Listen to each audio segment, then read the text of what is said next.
दैनिक आहार है वचन का प्यारा उपहार। रोज का है ये आत्मा का पोषण संसार। हर शब्द में छुपी है ईश्वर की पुकार।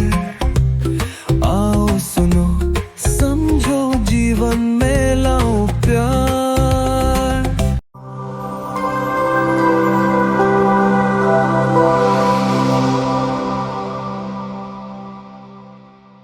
आज के सुसमाचार लूकस अध्याय 4 पद संख्याएं 24 से 30 में हम देखते हैं कि यीशु अपने ही नगर नासरेत में अपने ही लोगों के द्वारा अस्वीकार किए गए।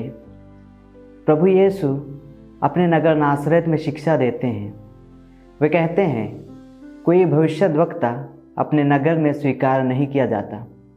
लोग पहले तो उनकी बातों से चकित होते हैं, पर जब यीशु उन्हें यह याद दिलाते हैं कि एलिय्याह और एलीशा ने इस्राएलियों के बजाय अन्य जातियों की सहायता की, तो वे क्रोधित हो जाते हैं।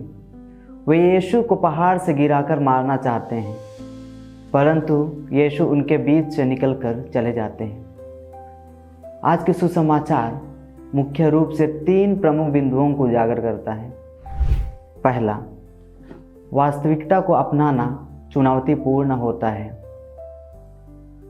सत्य को स्वीकार करना आसान नहीं होता, क्योंकि सत्य हमें हमारी कमजोरी, गलती और अहंकार के सामने खड़ा कर देता है।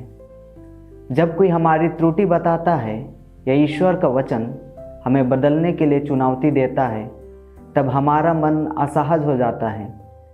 हम बहाने बनाते हैं, दूसरों को दोष देते हैं या सच्चाई से दूर भागने की कोशिश करते हैं।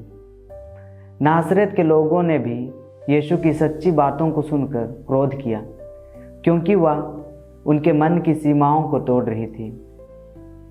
सत्य हमारे भीतर परिवर्तन की मांग करता है, और परिवर्तन त्याग और विनम्रता चाहता है। प्रभु यीशु यूहन्ना के सुसमाचार अध्याय 14 पद संख्या 6 में कहते हैं, मार्ग, सत्य और जीवन मैं हूँ। वही सत्य ही हमें स्वतंत्र करता है। जब हम साहस के साथ अपनी गलतियों को स्वीकार करते हैं, तब आत्मिक वृद्धि शुरू होती है। सत्य हमें शुद्ध करता है, संबंधों को सुधारता है और हमें परमेश्वर के निकट लाता है। इसलिए हमें निरंतर प्रार्थना करनी चाहिए, ताकि हम नम्र और विनीत हृदय से सत्य को प्रेम से स्वीकार कर सकें। दूसरा, परमेश्वर का प्रेम सीमाओं से परे है। 40 काल हमें इस गहरे सत्य पर मनन करने का अवसर देता है कि परमेश्वर का प्रेम किसी जाति, धर्म, भाषा या देश तक सीमित नहीं है, बल्कि यह संपूर्ण मानव जाति के लिए है।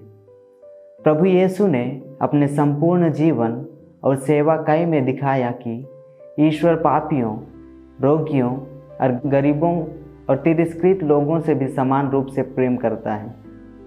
उन्होंने समाज द्वारा ठुकराए गए लोगों को अपनाया और उन्हें आशा तथा नया जीवन दिया। क्रूस पर उनका हमारे लिए बलिदान होना असीम प्रेम का सर्वोच्च प्रमाण है, जहां उन्होंने सबके उद्धार के लिए स्वयं को अर्पित कर दिया। तीसरा, अस्वीकार के बीच भी विश्वास। कई बार ईश्वर हमें ऐसे रास्तों में ले जाते हैं जो हमारी समझ से परे होते हैं। जब लोग हमारा साथ छोड़ देते हैं या हमारे प्रयासों को महत्व नहीं देते, तब भीतर अकेलापन और निराशा जन्म ले सकती है।